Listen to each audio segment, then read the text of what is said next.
In an unusually blunt message at the NATO defense ministers' meeting in Brussels, the United States issued a stark ultimatum to its transatlantic allies: dramatically increase military spending or risk the unraveling of America's security umbrella.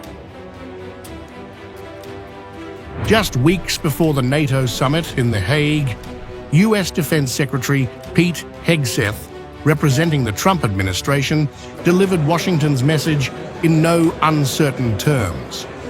The days of American tolerance for freeloading are over.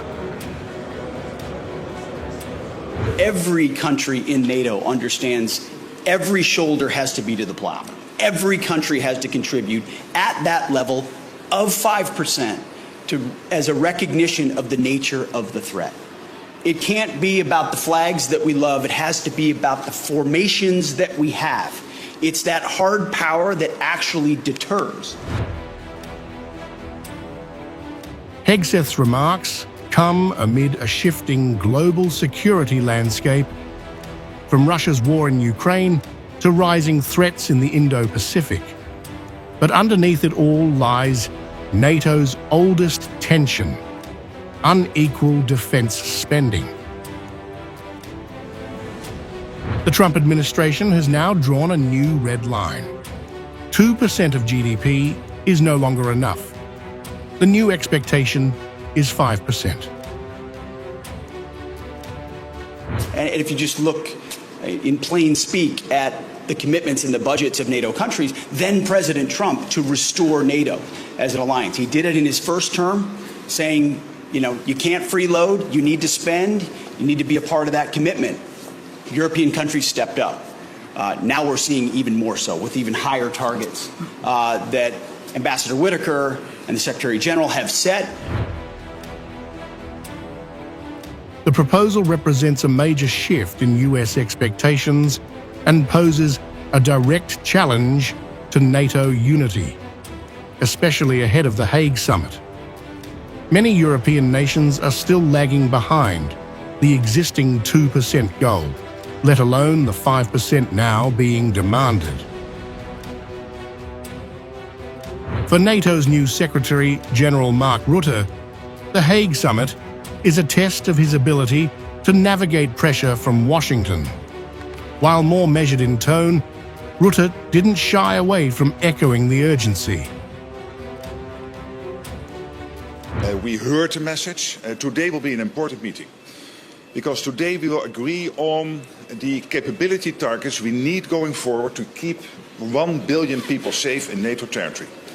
And we already know we need to spend much, much more if we want to fulfill all these targets. There has been a total commitment by the US to NATO, but also this expectation that European and Canadian allies will step up spending.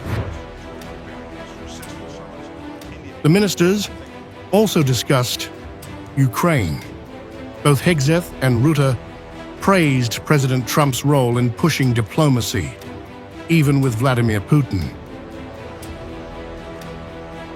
I also want to thank you and the President for what you are doing with Ukraine, driving the peace, engaging with President Putin, breaking the deadlock. And I think that is extremely important, and also today we will discuss Ukraine. But the broader message was unmistakable. NATO's deterrence must be rooted in credible hard power, not just symbolic unity. It can't be about the flags that we love. It has to be about the formations that we have. It's that hard power that actually deters. And it can't just be U.S. capabilities. So the United States is proud to be here, to stand with our allies, but our message is going to continue to be clear.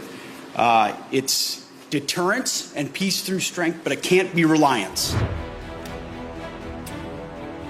Diplomats at the closed-door meeting say the 5% figure stunned some delegations.